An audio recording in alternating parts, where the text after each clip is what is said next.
I'm Jojo Castaneda, isang retired employee and senior citizen. Before, ngayon akong mataas ang blood sugar ko, nag-236, minsan ay 360. Pero sa barley, pag inom ko, bumaba na siya. Dati kasi ang inom ko, once a day lang. Ginawa kong 3 times a day. Morning, tanghali, and evening bago matulog. Ngayon, tingnan niyo ang aking blood sugar. Ayan, no? 125, 115, fasting ko, 85. Kakukuha ko kanina, 103, kakakain ko. Which is normal sa age ko.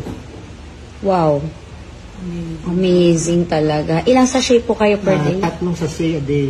3 sachet. Sa morning, isang